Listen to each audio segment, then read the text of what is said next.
Chapter 17 of ICD-10-CM is for congenital malformations, deformations, and chromosomal abnormalities.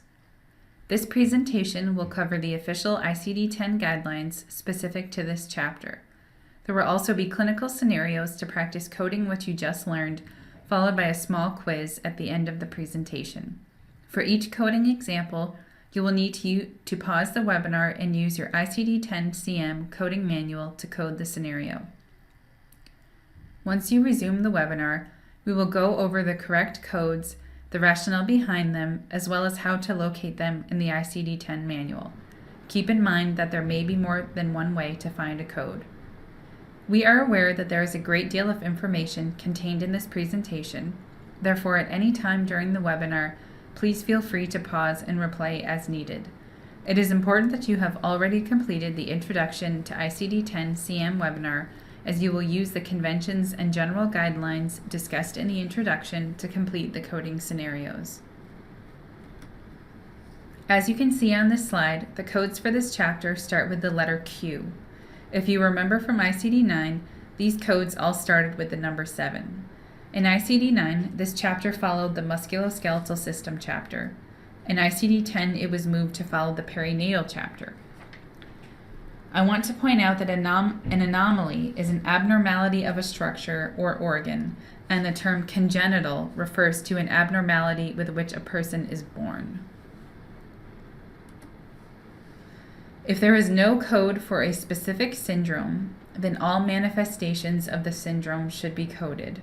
The codes can come from any chapter of ICD-10-CM.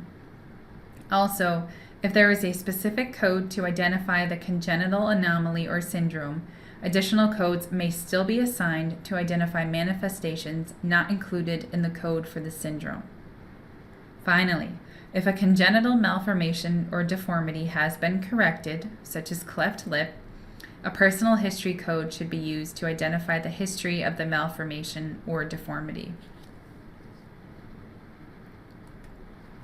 This slide contains 4 coding scenarios for this chapter: congenital absence of eustachian tube, congenital dislocation of left hip, ventricular septal defect, and congenital malposition of the digestive organs.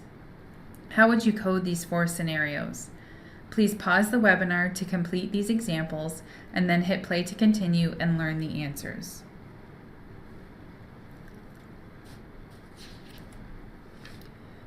The first code is Q16.2, absence of eustachian tube. To locate this code, you would start at absence in the alphabetic index and then find eustachian tube with congenital in parentheses. This points to Q16.2, which you would then confirm in the tabular. The second code is Q65.02, congenital dislocation of left hip unilateral.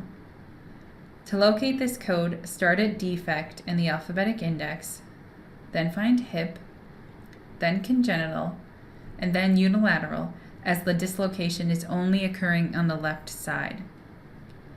This points to Q65.0 with a checkbox next to it indicating that more digits are required.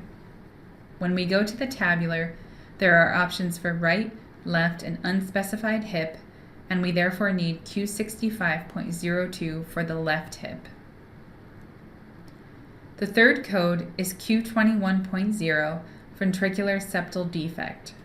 To locate this code, you would start at defect in the alphabetic index, then go to ventricular septal.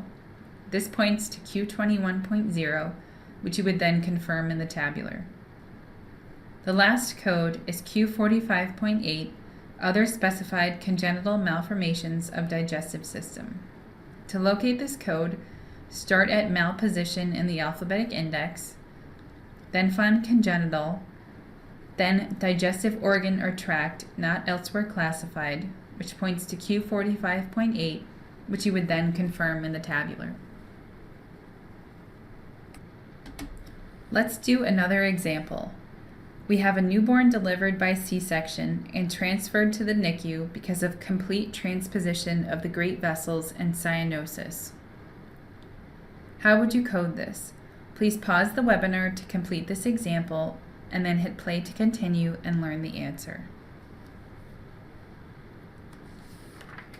The first code is Z38.01, single live-born infant delivered by cesarean. The ICD-10 guidelines state that when coding the birth episode in a newborn record, assign a code from category Z38, live-born infants according to place of birth and type of delivery as the principal diagnosis. To locate this code, you would start at newborn in the alphabetic index, which has the words infant, live-born, and singleton in parentheses next to it, followed by the phrase born in hospital, and then by cesarean, which points to Z38.01, which you would then confirm in the tabular. The second code is Q20.3, discordant ventriculo-arterial connection. To locate this code, you would start at transposition in the alphabetic index, then find great vessels, which points to Q20.3, which you would then confirm in the tabular. Now it's time for our quiz. Our first question is true or false. When a malformation does not have a unique code assignment, additional codes should be assigned for any manifestations present. The second question is true or false. Codes from Chapter 17 may only be assigned on newborn records.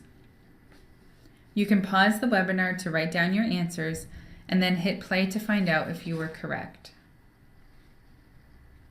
The answer to our first question is true.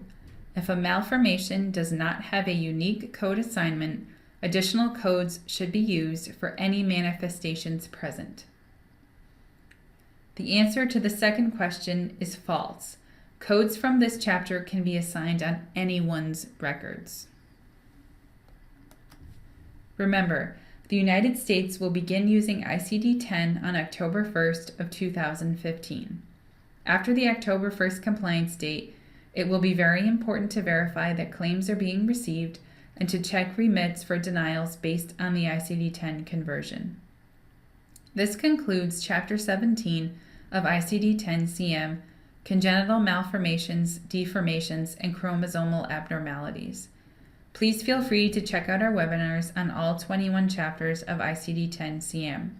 If you need further assistance with ICD-10 training for physicians and/or staff, please visit the VantagePoint website at www.vantagepointconsult.com or call us at 203-288-6860.